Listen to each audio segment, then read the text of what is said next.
कि भारतीय जनता पार्टी के केंद्र और प्रदेश और उन सरकारों की उपलब्धियां इतनी हैं कि अगर हम इनसे कई दिनों तक बात करते रहें तो गिनतियां गिनाने में समय लगेगा। मैं निवेदन करूंगा प्रत्याशी महोदय से कि वो अपनी बात को सारगर्भित तरीके से और संक्षिप्त में हमें अगर देंगे।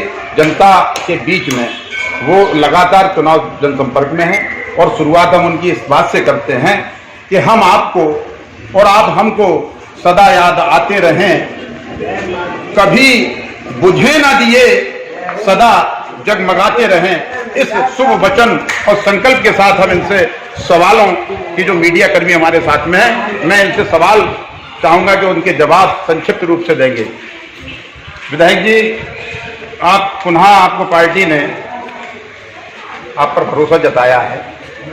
क्षेत्र में काफी दिनों से विपक्षी दलों और आम जन नागरिकों का भी, वो हो सकता है कि गढ़ विपक्षियों का हो या आपके विरोधियों का हो, लेकिन जब आप विधायक आपको चुना गया तो आपको तो सभी के लिए बराबरी से विकास कार्य और योजनाओं को क्रियान्वित करना था। लेकिन क्षेत्र में अभी भी कई ऐसे क्षेत्र हैं जो अभी अविकसित हैं और कई क्षेत्रों में इस तरह से पताका और बोर्ड लगा दिए गए हैं कि यहाँ पर भाजपा के लोगों का आना मना। मैं सीधे सी बात करता हूं कि आपकी पिछले कार्यकाल में उपलब्धियां क्या रही और अब आप किस उद्देश्य और किन संकल्पनाओं और अपनी जनता के बीच में स्नेह और प्यार को लेके लगातार जनसंपर्क करते हैं।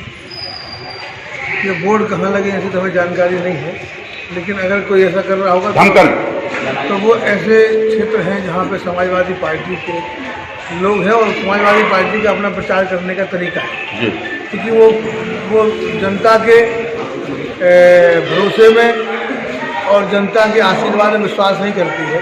वह अपनी जो उनकी खुद की स्ट्रेंथ है, दुष्टता, वो दुष्टता पे ही काम करते हैं। और पूरे प्रदेश में जहाँ जहाँ समाजवादी पार्टी कार्यकर्ता है, उनका व्यवहार जनता के प्रति हमेशा दोषपूर्ण रहता है। ऐसे वोट तो हमारे यहाँ भी लगाए जा सकते हैं, तो समाजवादी पार्टी के लोगों का मना है, लेकिन हम तो उनका आह्वान करते हैं, आग्रह करते हैं, आप भाई अपनी बात कहिए। आपको जब सत्ता मिली थी तब आपने क्या किया था उत्तर प्रदेश के साथ और जनता के साथ, और आगे अब आपके क्या मंसूबे हैं, आप उत्तर प्रदेश को कहाँ ले जाके छोड़ने वाले हो, तो जनता पूरी तरीके से जानती है। लेकिन समाजवादी पार्टी का अपना एक तरीका है। अब चुनाव सपा और भाजपा में ही है। अब आमने सामने के चुनाव में समाजवादी पार्टी बहुत पीछे पिछड़ती हुई दिखाई दे रही है, तो वह अपने हथकंडे अपना रही है। मुझे लगता है कि जनता पूरी तरीके से तय कर चुकी है कि अब की बार फिर भाजपा सरकार, फिर योगी सरकार, फिर मोदी जी का उत्तर प्रदेश पे आशीर्वाद, ऐसे संकल्प के साथ फिर भारतीय जनता पार्टी को 20 फरवरी को बबीरा विधानसभा की जनता अपना आशीर्वाद देगी और प्रचंड बहुमत के साथ में मुझे आशीर्वाद देकर फिर योगी जी को मजबूत, भाजपा को मजबूत करने का काम करेगी। पिछले चुनाव में आपका, चूंकि आप व्यापार से भी जुड़े रहे, पार्टी में भी आपका लंबा इतिहास है और आपने बड़े अच्छे प्रबंधन के साथ, हालांकि एक विपक्षी दल के प्रत्याशी पे उसे हायर कर लेने का भी आप पर आरोप लगा था और चर्चाओं में रहा। इस बार वो प्रत्याशी आपके साथ में खड़ा है और पुरजोर तरीके से आपका समर्थन कर रहा है। लेकिन झांसी में ये विधानसभा क्षेत्र बड़ा बृहद है और इस बृहद होने के बाद भी आप 5 साल विधायक रहे, कई कमियां भी रही होंगी। उन कमियों को कैसे पूरा करेंगे?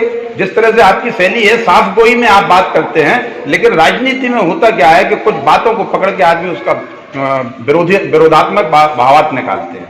अभी आपने एक ताल ठोकने जैसी बात कही कि ऐसे वोट तो हम भी लगा सकते हैं, तो क्या आपकी शैली ऐसी है? हमारी शैली होती तो हम लगा ही नहीं देते। जिनकी शैली थी उन्होंने ऐसा किया। तो मैं ये कहना चाहता हूं, केवल ये वोट ही नहीं लगा रहे हैं, उनका जब हम 2017 में चुनाव लड़ने गए थे तो गांव-गांव में विरोध करते थे। अब तो केवल वोट पे आए हैं, पहले धक्का मुक्की पे वो लोग आते थे, पत्थर भी फेंके गए। एक सुकमा गांव है, वहाँ पे समाजवादी पार्टी के लोगों ने हमारे ऊपर पत्थर भी फेंके, हमारे कार्यकर्ताओं के ऊपर। तो लेकिन चूंकि ये घटनाएं एक सामान्य है, उनकी हताशा और निराशा, वो हार स्वीकार कर चुके हैं। हम लोग चुनाव को सीधे के सीधे जनता के दरवाजे पे ले जाना चाहते हैं और वो समाज को लड़ाई झगड़े में ले जाना चाहते हैं। वो लालच प्रलोभन में ले जाना चाहते हैं। वो जनता पे विश्वास ही नहीं कर रहे लोगों पे कि वो हमको प्यार से वोट देंगे।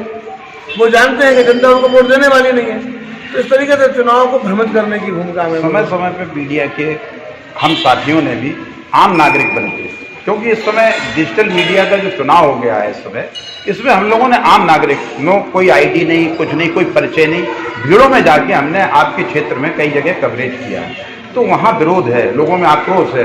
तो क्या उन कमियों को जो रही, जैसे मैं आपको प्रमाणित बात कहूँ कि BHEL से एक आरा मशीन से एक रोड जाती है आपके चंद्रनगर को, वो रोड कितनी जीर्ण शीर्ण है। मैं समझता हूँ अगर इस पे हम तर्क वितर्क नहीं करेंगे, सीधी बात आपकी जनता तक पहुंचाने मैं आपकी जनता की आपके माध्यम से पहुंचाता हूँ। एक आध सड़क रह गई होगी, बनी होगी, खराब ऐसी कई हैं, तो मैं उस पर सीधी बात कर रहा हूँ कि आपका आप बता रहे कौन सी सड़कें आप पहले 2017 की आप सीधी निकालिए, एक भी सड़क नहीं थी।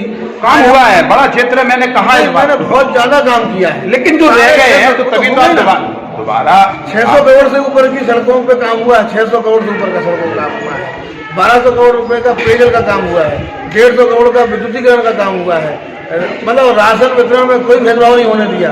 वैक्सीनेशन हमने सबको बिल्कुल ताकत के साथ अपनी विधानसभा सबसे ज्यादा कराया, हम डेली उसकी मॉनिटरिंग करते थे। आपने कहा कि विपक्षी पार्टियों का तो आदत है या होती है, केवल एक दल की आदत है, सपा की। लेकिन सपा का सबसे प्रबल दावेदार जो कल आपके संग ताल ठोक के खड़ा होने वाला था, वो आपके संग आ खड़ा हुआ, तो आपको फायदा हुआ। कौन हुआ? उसे टिकट नहीं मिला। तो मैं वीर प्रताप सिंह की बात, राकेश पाल जी आए हैं, हमारे साथ वीर प्रताप जी भी आए हैं, हमारे पास कृष्णपाल जी आए हैं, और पूरे प्रदेश में लोग आए हैं। भाजपा की सरकार बन रही है, लोगों को लग रहा है भाजपा अच्छा काम करती है, गरीबों का काम करती है, भाजपा की नीतियां गरीबों को प्रभावित करने वाली हैं, उनके उत्थान के लिए है। तो हर आदमी जो राजनीतिक क्षेत्र में सही विचार के लिए काम करता है, गरीबों के कल्याण के लिए काम करता है। उनका हृदय परिवर्तन हुआ है, बिल्कुल चुनाव के समय वो आपके साथ आ खड़े। तो ये तो आपको समझा, 5 साल तक लगातार आपका विरोध करते रहे। हमारा तो विरोध कभी नहीं किया। अरे विरोध मतलब भाजपा का विरोध तो उन्होंने किया। भाजपा का विरोध करते तो समाजवादी पार्टी के परिवारवाद को ना कोसते, समाजवादी पार्टी के परिवारवाद को कोसने के लिए वो आज जनता के बीच में है, वो परिवारवाद को कोस रहे हैं, वो परिवारवाद से पीड़ित है। आपके संग समर्पित भाव और बिल्कुल ईमानदारी के साथ वो लगे हुए हैं, आपको उनसे वो हमारे साथ इजाफा होगा, ये आप मानते हैं? हमारे साथ नहीं लगे हैं, वो भाजपा के साथ लगे हैं, वो भाजपा में आए हैं, और मैं भाजपा का प्रत्याशी हूँ, इसलिए वो सभी प्रत्याशियों के साथ में है। बबीना से क्योंकि वो जुड़े रहे, इसलिए बबीना में मेरे साथ में ज़्यादा समय देते हैं। उनका गाँवठा में भी भाजपा के साथ में लगे हैं, और झांसी में भी भाजपा के साथ में है, मऊरानीपुर में भी भारतीय जनता पार्टी गठबंधन के जो प्रत्याशी उनके साथ में है, यानी वो भाजपा के हैं। और कृष्णपाल राजपूत जी भी भाजपा के हैं, अभी वो गाँव में प्रचार कर रहे थे, आज मऊरानीपुर में रहेंगे, 2 दिन ललितपुर में रहेंगे, राकेश पाल भी हैं, आप सभी के लिए आप बात कर रहे हैं। अच्छा, आप ये मानते हैं कि इन दिनों जो आप भी कह रहे हो, पूरी कई जगह इस तरह की आवाजें मुखर हो रही हैं कि मोदी और योगी ये चुनाव प्रत्याशियों के अपने व्यक्तिगत व्यक्तित्व को छोड़कर न क्या उसके परे चरित्र को, व्यक्तित्व को, उसकी कमियां रह गई हो चुनाव क्षेत्र में, तमाम रही हो प्रतिनिधियों की, उसके बावजूद भी ये चुनाव क्या केवल पार्टी और मोदी योगी के उस पर चल रहा है? आपको चुनाव हमेशा लीडर के और नीतियों के, नेता और नीतियों पे होता है, ठीक है। हम लोग कार्यकर्ता हैं, हमको जो काम बताया जाता है वो हम काम करते हैं। असली तो चेहरा हमारे पास मोदी है, जिसका विकल्प उनके पास नहीं है। मोदी भी तो एक दिन राजीव जैसे कार्यकर्ता थे, योगी जी भी तो लंगोटी में ही थे, उन्हें अपने को काम करते करते प्रमाणित किया है, जनता उनको भरोसा करती है। उन्हें मालूम है कि राजीव और एक विधायक क्या कर सकता है, विधायक की कोई हैसियत नहीं होती।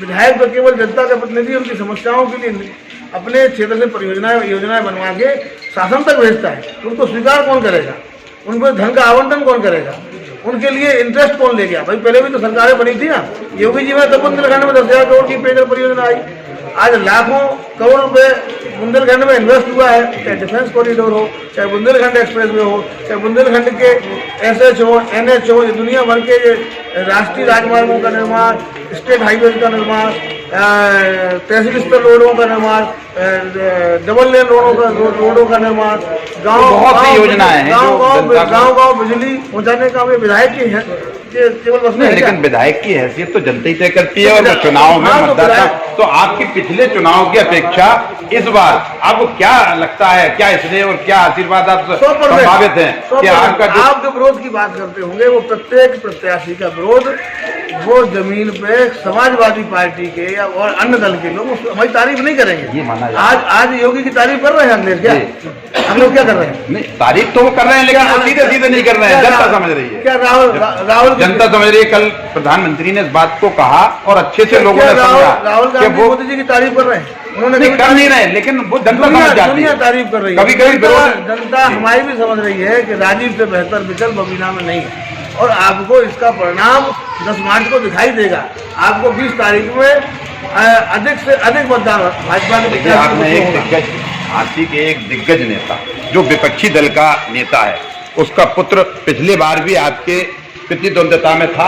आपने नहीं, हमारे प्रतिद्वंद्विता में कभी नहीं थे, उससे पहले रहे वो कभी नहीं रहे। नहीं, आपके चुनाव में नहीं थे। मेरा ये कहना है कि इस बार दिग्गज नेता का सामना आपसे है, वो समाजवादी पार्टी है। उनको धूल दूसरे करने वाला विधायक, उनको जब रहे वो उस दिग्गज नेता को धूल दूसरे करने वाला एक विधायक जो आज आपके संग खड़ा हुआ है और वो आपके संग पूरे तन मन धन से लगा हुआ है, उसका आपको लाभ मिलेगा, निश्चित है लाभ मिलेगा। और अब वही दिग्गज का पुत्र अब आपसे ताल ठुक रहा है इस चुनावी अखाड़े में। तो ताल कहाँ आपको दिखाई दे रही? ताल तो कहीं है ही नहीं, ताल वाल कहीं नहीं ठुक रही है। वो अपना प्रबंधन से चुनाव लड़ रहे हैं, हम जनता से चुनाव लड़ रहे हैं। वो मैनेजमेंट से और करप्शन को मैनेजमेंट उनका तगड़ा मानते हैं आप? नहीं, मैनेजमेंट ही करते हैं वो। आज तक तगड़ा वगड़ा होता तो ये चर्चाएं तो ये हैं कि बीरू भी मैनेजमेंट के तहत ही आपके पास आए हैं कि जिससे आपसे बात हुई थी क्या? आपने मैनेजमेंट किया था? ये आप चीजें तो तो हम लोग इस बात को प्रमाणित करेंगे मीडिया के माध्यम से। करो ना भाई, आपको तो अभी ये भी नहीं पता था कि बोर्ड लगाए जा रहे हैं। कहाँ पे? तो अब धमकर में लगा है। धमकर किसका है? धमकर में भाजपा को वोट मिले? आपका विधायक का तो सब क्षेत्र होता है, कोई भी आप ये कभी नहीं कहेंगे। यार, आप समाजवादी पार्टी कार्यकर्ता की तरह मत बात करो। आप पूछो धमकर में क्या होगा? धमकर में भाजपा को वोट मिलते हैं। धमकर हमेशा एक विशेष जाति का वो है कर रहा है, और वहाँ पे भाजपा हमेशा जीतती रही, तब भी धमकर में भाजपा को उतना समर्थन नहीं मिलता। और आज हमें वहाँ भी समर्थन तो मिला। उनकी धमकियों के बाद या वोट लगाने के बाद आप जाएंगे नहीं क्या? हम तो जाते ही है ना। भाई, जनता पे तो आप चलना ना साथ में। बताइए, जब जिस दिन आपका वहाँ का जनसंपर्क हो तो बताइए। संपर्क होगा आपके लिए। आखिरी में आप संदेश क्या देना चाहेंगे अपने? चाहते हैं कि आप जहाँ चलना चाहें, इसके यहाँ चलना चाहें, हम आपके साथ चलेंगे। और ये तरीका है उनका प्रचार करने का, सुर्खियों में रहने का तरीका है, लेकिन इन सब चीज़ों से कुछ नहीं होता। जनता ने उनके लिए वोट लगा दिया है। पूरे 11 बार चुनाव जनता लड़े हैं, 9 बार हारे हैं, 2 बार निर्वाचित हैं। वोट तो जनता क्या है? आप हारे हैं 100% पूरी तरीके से। मतलब आपकी जीत ऐतिहासिक होगी। धन्यवाद। बबीना 222 विधानसभा क्षेत्र से समय देने के लिए बहुत बहुत धन्यवाद।